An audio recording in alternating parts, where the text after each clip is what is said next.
naagrabyado at may naagrabyado. May nananalo at may nanatalo. Kaya maniguro, alamin kung nandyan pa ang peligro bago maglaro sa top amazing story natin ngayong gabi. Seal or no seal? Ang mga Emperor Penguins ay tapos nang kumain.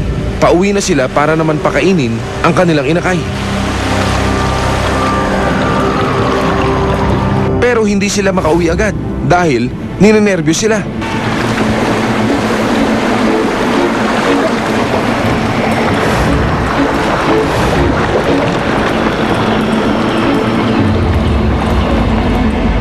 Kailangan nila munang mag-imbestiga.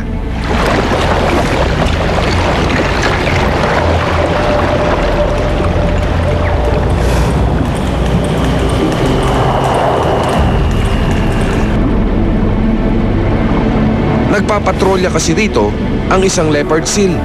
Sila ang katumbas ng polar bear sa kabilang dulo, sa Arctic. Ang leopard seal ang tirador na predator dito. Pero mas magaling siyang maghunting sa tubig, kaya mas ligtas ang biktima niya kapag wala sa tubig.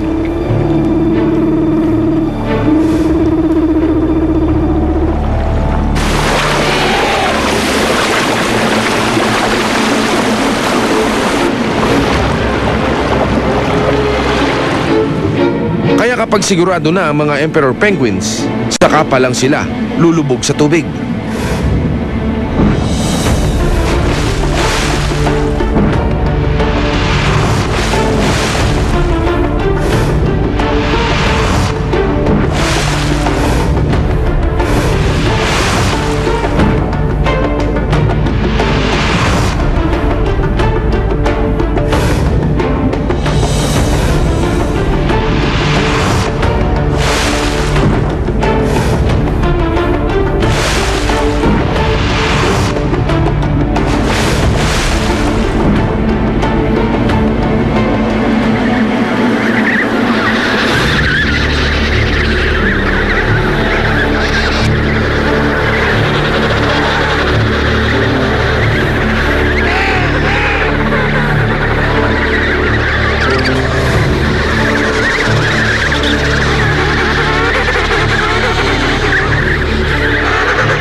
Kapag alam niyang nasa tabi-tabi lang ang mga leopard seal, walang maglalakas loob na dumaib sa tubig.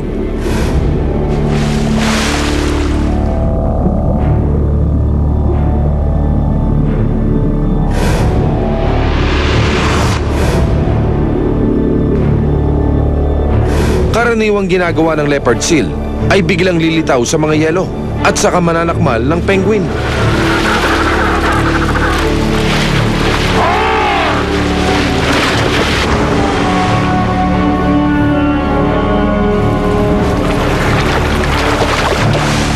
Pero ang pinakagimik niya ay magtatago sa isang sulok at maghihintay.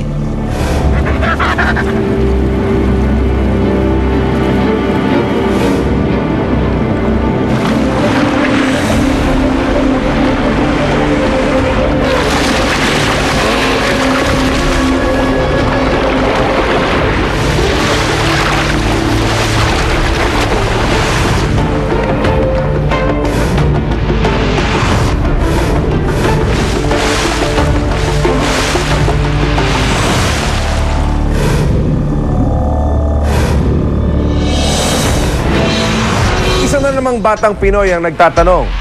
Siya si Lance Bautista ng Paltok Elementary School. Ang kanyang amazing tanong, Nalulunod po ba ang isda?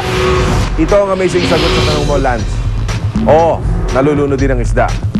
Ang mga isda ay katulad din natin mga tao na kailangan ng oxygen. May isang pares ng hasang o gills ang mga isda. Ito ang katumbas ng lungs nating mga tao. Ang kanilang pair of gills ang kumukuha ng oxygen sa hydrogen na nasa tubig. Kaya sila nakakahinga sa tubig. Ito rin na nagbabalanse ng oxygen at hydrogen na kailangan ng katawan ng isda. Kaya kapag nawala sila sa tubig at masagap ng kanilang hasang o gills ay sobrang hangin at nawalang oxygen at hydrogen na nasa tubig, dito na sila nalulunod.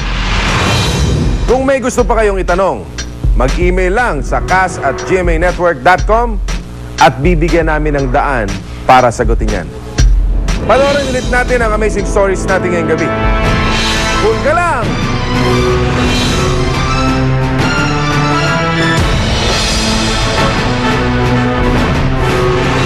Weather report!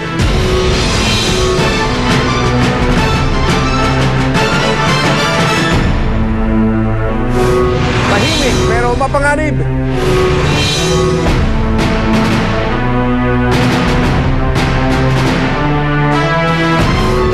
Shoot to thrill.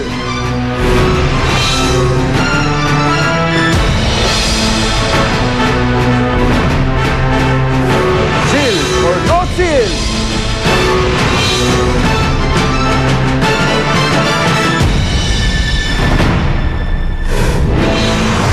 Saan mang panig ng mundo, malamig man o mainit, yak na may nilalang na namumuhay dito.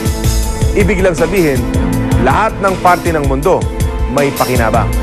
Kaya alagaan natin ito at huwag sirain. Sa susunod na linggo, panibagong serye na naman ang ating bubuksan. Kaya huwag mawawala sa ating kwentuhan. Dito lang sa Amazing Story.